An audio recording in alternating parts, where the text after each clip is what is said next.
Salam alaikum wa rahmatullahi ta'ala wa barakatuh. Cette vidéo, c'est une suite de la vidéo précédente.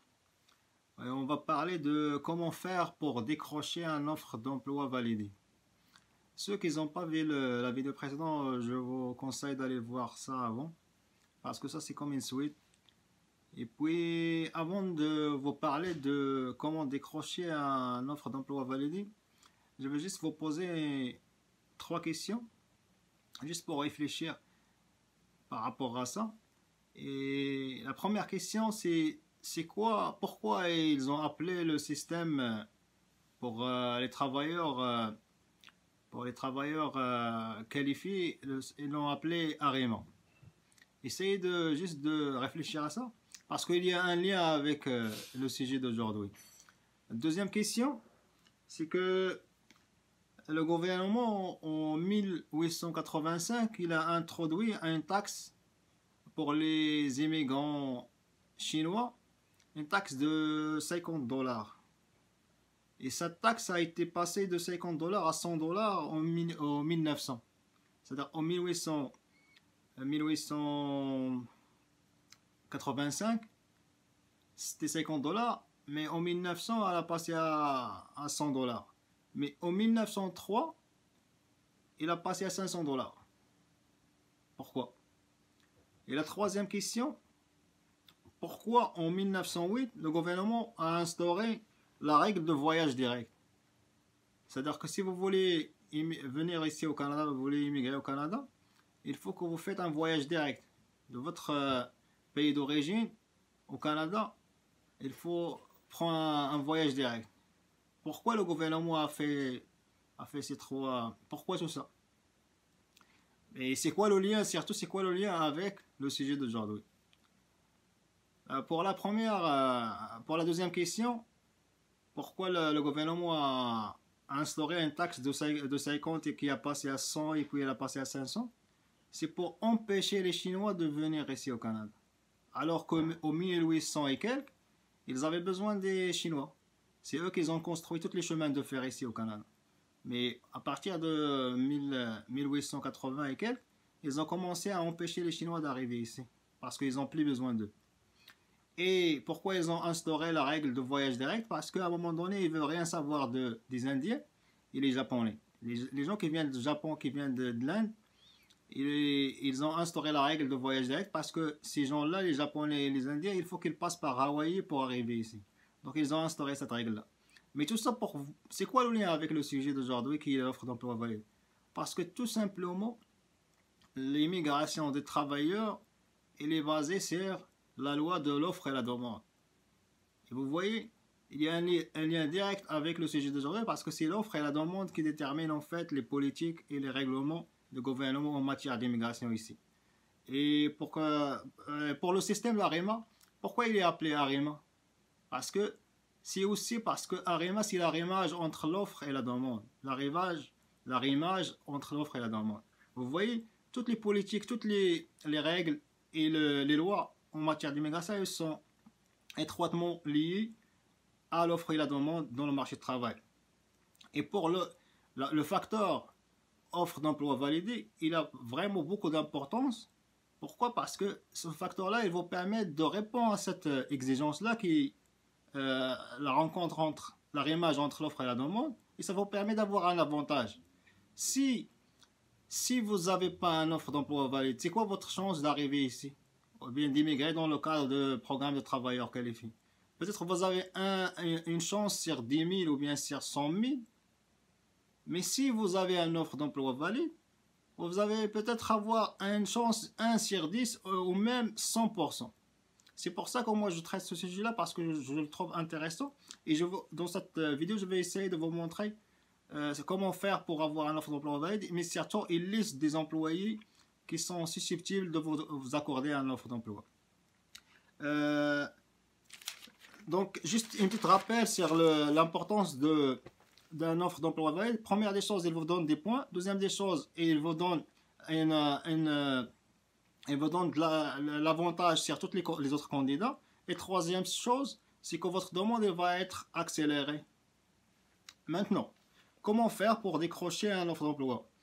je veux passer, dans cette vidéo, je vais essayer d'aller de général au spécifique. C'est-à-dire d'aller vaste et puis je vais aller jusqu'au vous donner une liste qui va vous aider à décrocher un offre d'emploi valide. C'est quoi général? Offrez-la dans le monde, partout dans le monde. Si vous voulez avoir un emploi, vous allez postuler pour un offre.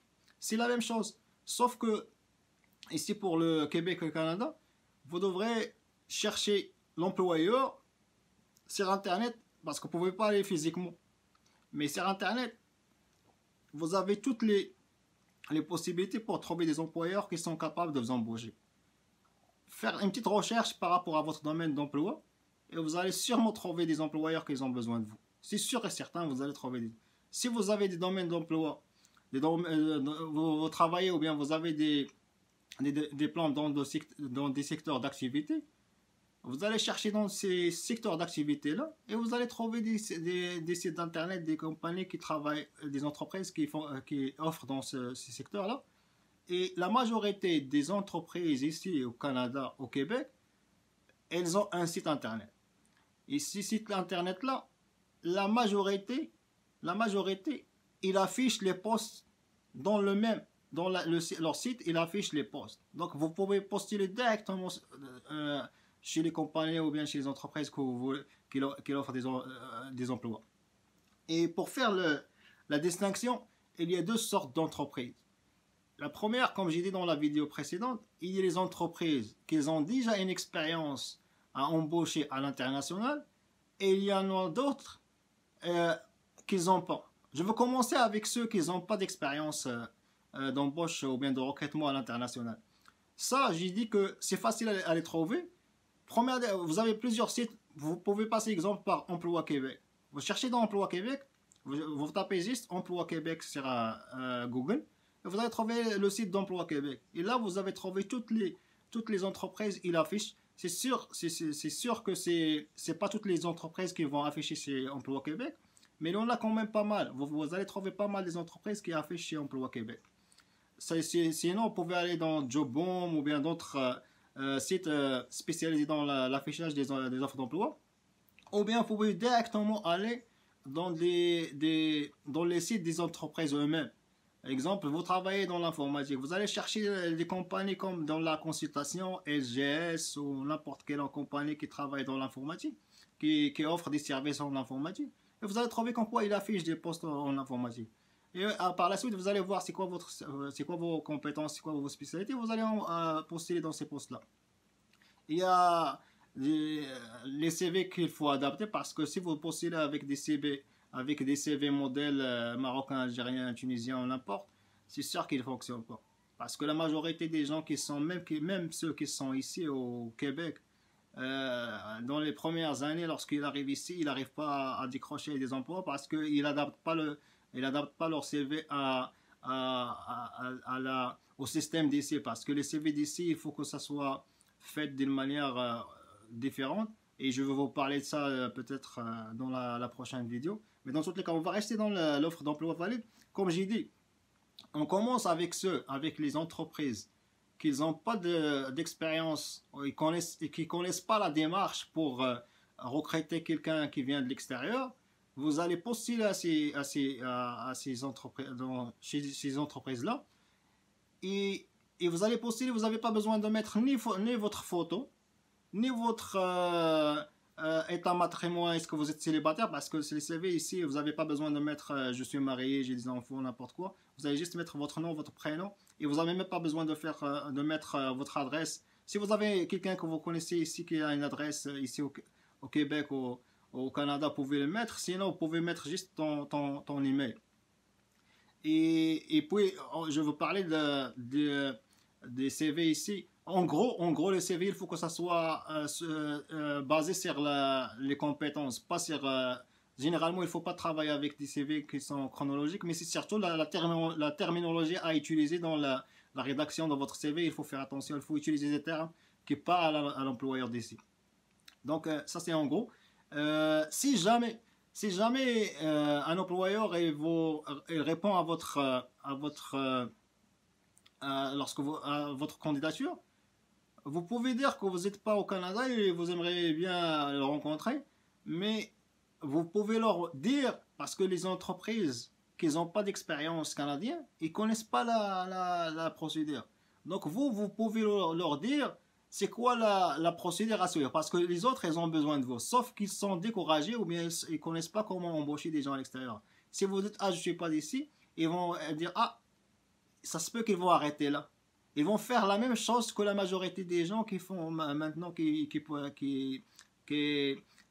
font des demandes, qui entrent des informations dans le système Arima. Lorsqu'ils voient un offre d'emploi validé, ils vont rien faire. Mais c'est la même chose, les employés, lorsque vous dites que je ne suis pas ici, ils vont rien faire. Mais si vous dites, écoute, vous pouvez, si vous êtes intéressé à ma candidature, vous pouvez faire les démarches auprès du ministre de l'Immigration. C'est simple, il faut juste respecter certains critères. Et voilà les critères comme j'ai expliqué dans la vidéo précédente. L'employeur a besoin de vous, mais il a besoin aussi d'une petite information que vous pouvez leur dire. Vous pouvez lui envoyer le lien de site internet du ministre de l'Immigration. Ils vont dire, ah, je peux faire ça. Au lieu de fermer mes portes, j'ai besoin de telle personne, de telle candidature. J'en ai maintenant la candidature. Pour ne pas fermer mes portes, je veux faire les démarches auprès du ministre de l'Immigration pour embaucher quelqu'un de l'extérieur. Donc vous avez un travail à faire. Il faut faire des pas vers l'employeur. Et c'est faisable. Il ne faut pas être découragé parce qu'il y en a qui ne connaissent pas. Et moi, j'ai fait l'expérience. Moi, j'ai fait pas l'expérience pour moi, mais j'ai fait l'expérience avec des employeurs. J'ai cherché sur Internet dans Emploi Québec et puis j'ai trouvé des postes pour quelqu'un qui veut venir ici. Et puis j'ai envoyé un message, j'ai même pas envoyé le CV. J'ai envoyé un message, je leur dis, écoute, j'ai quelqu'un pour vous. Et puis cette personne-là, il est pas cette personne-là, il a l'expérience, tout ça. Il dit, ah, on est intéressé, tout ça. Je leur dis, écoute, mais la personne, elle n'est pas là. Est-ce que vous êtes prêt à embaucher quelqu'un de l'extérieur? Et je me suis rendu compte qu'ils ne connaissent pas la démarche. Et je leur dis, écoute, voilà les liens. Vous comprenez ce que je veux dire? Donc c'est faisable. Ça, c'est le premier volet. C'est ceux qui ne connaissent pas. C'est comme ça qu'il faut procéder avec eux. Et comme j'ai dit, pour les sites, il faut aller chercher par domaine, par secteur d'activité. Il faut adapter votre CV. Je vais peut-être aborder ce sujet-là plus tard. Mais en tout cas, ça c'est en gros. Donc il faut expliquer à l'employeur, il faut donner l'information et expliquer à l'employeur s'ils ne connaissent pas la démarche, il faut leur expliquer comment faire. Deuxième partie, ça c'est très intéressant. Maintenant, c'est les employeurs, c'est les entreprises qui ont déjà l'expérience. C'est-à-dire qu'ils ont déjà une expérience d'embaucher quelqu'un de l'extérieur. Ces entreprises-là, ils ont déjà l'expérience et vous n'avez pas beaucoup de mal à leur convaincre que pour faire les démarches, mais eux, ils sont déjà prêts à faire les démarches parce qu'ils connaissent déjà la machine. Ces gens-là, il y en a plusieurs, mais je vais juste vous dire en fait, c'est quoi les entreprises, dans quel secteur d'activité ces entreprises elles ouvrent. Pourquoi? Parce qu'il y a une pénurie de main-d'œuvre dans certains secteurs, et je vais vous citer juste quelques-uns.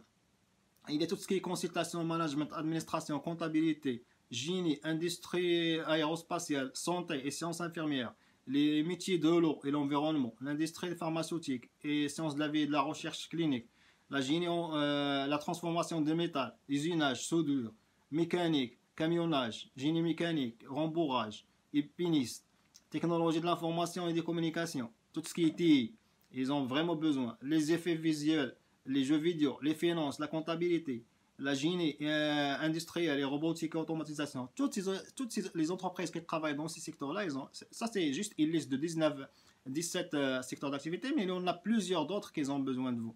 Donc, ces secteurs-là, si vous avez de l'expérience dans ce secteur-là ou bien vous avez un diplôme dans ce secteur-là, vous pouvez appliquer directement dans l'entreprise. Mais maintenant, je vais vous parler en fait, j'ai fait une recherche et j'ai trouvé 140 entreprises qui ont déjà l'expérience dans le recrutement international. Et pourquoi? Parce que moi j'ai cherché dans des sites où les compagnies vont être accompagnées avec le ministre de l'Immigration pour aller chercher des immigrants à l'extérieur. Et je vais vous mettre les 3 sites. Il y en a, en fait, il y a premier site, c'est Québec International. Deuxième site, c'est Journée Québec. Troisième site, c'est Québec en tête. Je vais mettre, en tout cas, je vais mettre les liens dans la description. Vous pouvez aussi chercher avec les chambres de commerce. Vous pouvez aussi, comme j'ai dit, chercher par domaine d'activité. Quoi d'autre? Il y a, comme j'ai dit, les trois organismes que j'ai cités tout à l'heure, les premiers que j'ai cités tout à l'heure, ce sont des organismes qui supportent les entreprises qui cherchent de la main-d'œuvre à l'extérieur, qui l'accompagnent. Il y a des salons et des journées pour l'emploi à l'extérieur. Et ils organisent ça surtout en Brésil, ils organisent ça en France, à Paris, et puis en Tunisie. Le mois prochain, juste pour vous dire, le mois prochain, le 27 et le 28 novembre 2018, les entreprises elles vont être en Tunisie le 27 et le 28 novembre 2018. Les entreprises, il y en a plusieurs entreprises qui vont être en Tunisie pour recruter des gens. C'est vrai que généralement ces recrutements-là, c'est pour les travailleurs temporaires, mais par la suite, c'est facile avoir un poste permanent. Et le 1er et le 2 décembre 2018, elles vont être à Paris. Et pourquoi je vous dis ça? Parce que vous pouvez entrer dans le site, exemple Québec en tête, ou bien Québec à l'international, ou bien Journée Québec. Vous pouvez entrer et vous pouvez postuler directement dans ces sites-là, parce que maintenant vous avez encore vous êtes dans les délais pour appliquer, pour postuler, et vous allez postuler. Si jamais vous avez une offre d'emploi, si l'employeur veut vous rencontrer, il va vous inviter à un entrevue. Il va vous inviter, exemple, en Tunisie ou bien à Paris. Si vous êtes en règle et vous travaillez tout ça, vous avez, avec cette invitation-là, vous pouvez aller chercher un visa pour la France ou bien pour la Tunisie pour assister à ces journées-là. Vous avez peut-être investir un peu d'argent, mais vous allez avoir une offre d'emploi. Moi, je vous dis là, c'est faisable. Et prochaine vidéo, je vais mettre un témoignage, quelqu'un qui a fonctionné de cette manière-là, et puis il est là avec sa famille, avec ses enfants ici. Demain, je pense demain, je vais poster une vidéo de quelqu'un qui va témoigner comment il a eu son offre d'emploi. Donc, il y a une autre affaire. Pour le CV, je vais essayer de mettre une vidéo sur les astuces et les trucs pour avoir un CV qui parle. Et des petits conseils simples mais c'est efficace. Et si jamais vous avez, parce que moi je suis quand même optimiste par rapport à cette démarche-là, parce que je crois que vous êtes capable de le faire. Si jamais vous êtes accepté et vous avez passé l'entrevue avec un employeur, et puis je vais vous donner des conseils comment négocier votre contrat de travail, parce qu'il y en a des choses à savoir par rapport à ça, parce que sinon vous allez être pas content par la suite. En tout cas, ça termine. Qu'est-ce que je voulais dire par rapport à ça? Si jamais vous aimez la vidéo, cette fois-ci je vous dis, si vous aimez la vidéo, vous avez juste à partager la vidéo avec des personnes. Je demande rien, je dis juste de partager je ne demande pas quelque chose d'extraordinaire. Si jamais vous aimez pas, c'est correct. Mais si jamais vous aimez et vous voulez pas le partager, vous avez le droit, mais au moins dire en tout cas, je vais mettre la liste des 140 entreprises qui recrutent à l'international et vous pouvez postuler directement dans leur site. Vous allez le trouver sur l'internet. Sinon, vous pouvez aussi assister à ces journées-là, soit la journée de Québec à Paris qui va se dérouler le 1er et le 2 décembre, soit celle de la Tunisie qui va se dérouler le 27 et le 28 novembre. Faites vite parce que ces deux occasions-là, ils sont des occasions en or et il ne faut pas les rater. Donc, j'espère que la vidéo est importante et pertinente pour vous. Des likes, commentaires et partage. Salam alaikum.